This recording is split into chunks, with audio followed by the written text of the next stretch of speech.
Beautiful homes, lush gardens, and tall picket fences can't protect you from tragic loss. These moments in time have changed the trajectories of HGTV stars' lives, and there's no doubt that they've really been through it all.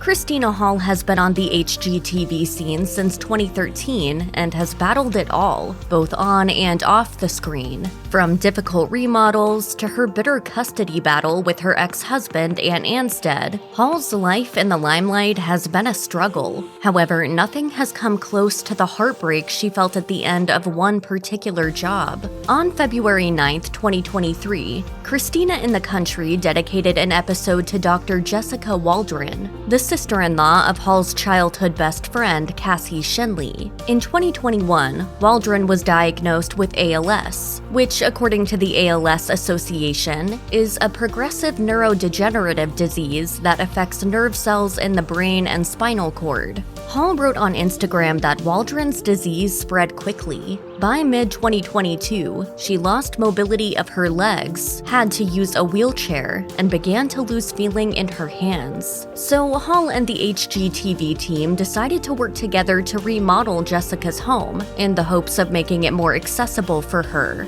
Although the team worked tirelessly to complete the remodel, tragedy struck on November 3, 2022, when Waldron died at 39 years old. When the episode aired, Hall and Shenley shed tears as they remembered their friend and family member. During an interview with People, Hall confessed, although she never got to see her home remodel complete, it was her vision for her family and something I am proud to have done for them.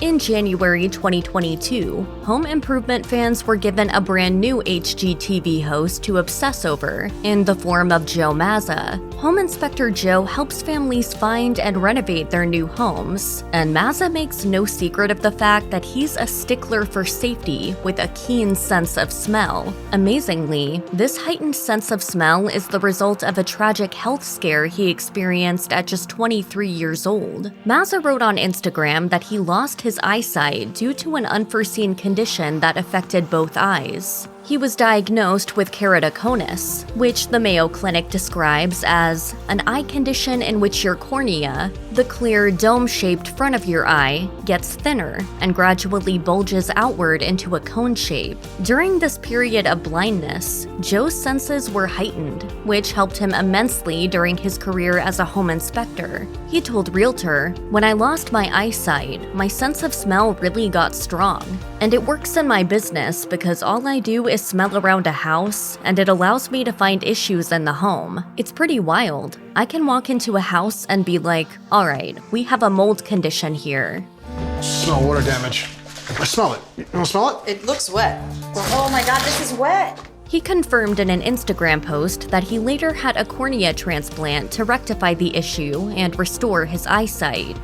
With his backward baseball caps, his love of power tools, and his muscular physique, Rock the Block host Ty Pennington is often considered to be a jack of all trades who puts his emotions aside. But he proved to everyone that he had a heart of gold in May 2023 when he announced the loss of his close friend and collaborator on Instagram. Nancy Hadley was an esteemed artist who worked on countless television shows over the course of her career, including Kitchen Nightmares and Extreme Makeover Home Edition. It was on Extreme Makeover that she first met Pennington, and the pair struck up a friendship that lasted decades. So when it was confirmed on Instagram that Hadley died on May 9th after a tough battle with cancer, it didn't take long for Pennington to share his grief with the world. Using multiple broken heart emojis, Pennington wrote, "I don't do well with words. Trying to express the positive impact a person like Nancy had on someone's life? Impossible." He also spoke of the day they first met. He confessed, "I'm so grateful for that day in California when Nancy showed up as a volunteer, put on an EMHE shirt, and immediately became family. It's like she knew we needed her, not just her incredible talents, but also her spirit." Pennington also shared numerous throwback photos of him and Nancy in this heartbreaking post. Nate Berkus is known as one half of the iconic HGTV duo Nate and Jeremiah. Berkus and Jeremiah Brent have become well-known figures in the HGTV world, hosting shows like the Nate and Jeremiah Home Project, Nate and Jeremiah by Design, and Nate and Jeremiah Save My House. And it seems that Berkus needed Brent in his life. He told People that his mother knew instantly that Brent was the one for him. He confessed, "My mother said to me when Jeremiah and I met, 'The light is back in your eyes.'" Unfortunately, that wasn't always the case. In 2004, just one day after Christmas, Berkus and his then partner were caught in the devastating tsunami that hit the Indian Ocean. He had intended to have a relaxing and romantic Sri Lankan vacation with photographer Fernando Bengochea, but the natural disaster tore homes and families apart. In a matter of hours, 230,000 lives had been lost. Sadly, Berkus's partner went missing amidst the chaos, and he was ultimately presumed dead. During an exclusive interview with Oprah Winfrey in 2005, Berkus spoke for the first time about this terrifying ordeal.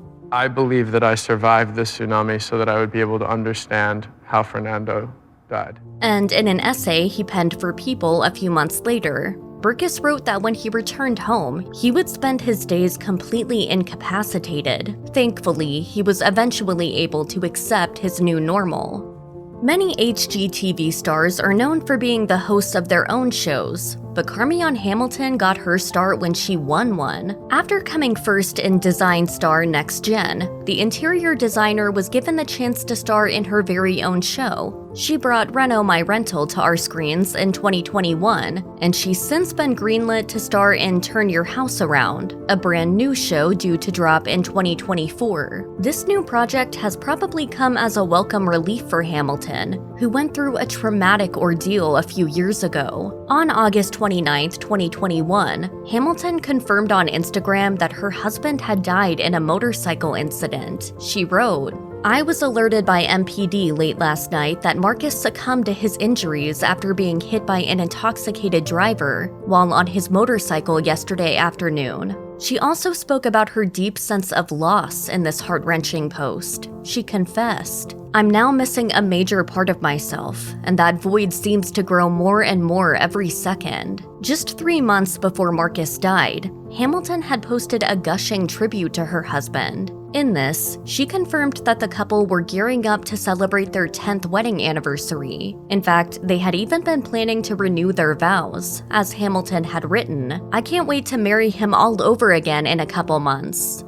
Like many others around the world, Good Bones star Mina Starsiak found her life turned upside down when the coronavirus pandemic hit. The pandemic not only affected the filming of season 5 of her show, but she also revealed in March 2020 that she was pregnant with her second child. Traversing pregnancy in the midst of a lockdown couldn't have been easy, but Starsiak suffered an even tougher blow when her sister-in-law, Stephanie Hawk, died just over 2 weeks after she shared her baby joy with the world. On March 27, 2020, Starsiak shared the heartbreaking news on Instagram. She wrote, "There's no easy way to share this. Yesterday, we unexpectedly lost my sister, Stephanie Hawk. She was such a bright light in all of our lives for such a long time. There is nothing to say that makes it easier or better, especially in this time where our access to loved ones and friends is so limited." Steph is the nicest person in the world because we love you to pieces and you're wonderful and you deserve all this. In her Instagram post, Starsiak also spoke about the complications of losing someone during such a turbulent time. She confirmed that, due to the COVID-19 restrictions, they would postpone the celebration of Hawk's life until it was safe to do so. Starsiak welcomed her daughter, Charlotte Charlie Drew Hawk, in September 2020. A few months after her arrival, the HGTV star posted a poignant message on Instagram about her late sister-in-law and her grief.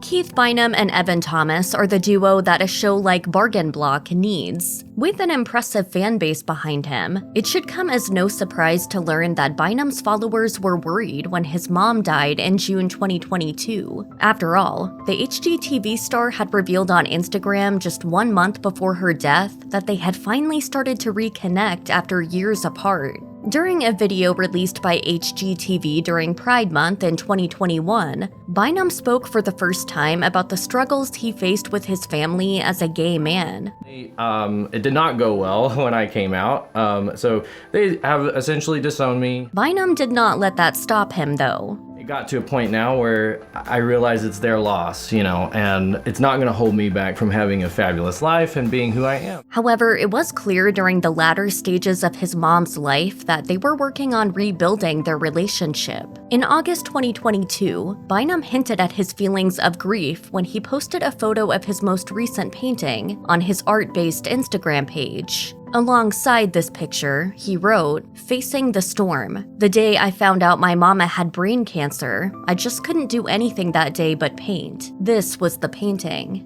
When Nicole Curtis disappeared from the limelight between 2020 and 2022, many fans wondered where and why she'd gone. Upon her return, the rehab addict star finally explained to people why she'd left. She revealed, "I was completely burned out. There was so much time in those 10 years where I didn't get to enjoy it at all. I was stressed out." A few months after this interview, she seemed to backtrack on her return to HGTV when she wrote a cryptic post on Instagram that read, "I made a call and said I'm done." And that's not surprising, considering how much she had going on at that point. Curtis was pregnant during Rehab Addict and hid her pregnancy from fans while filming. Then when her baby was born, she was involved in a bitter custody battle with her ex, Shane McGuire. Their son Harper was born in 2015, but it took the former couple 3 years to come to an agreement they were both happy with. This agreement, which was first obtained by The Blast,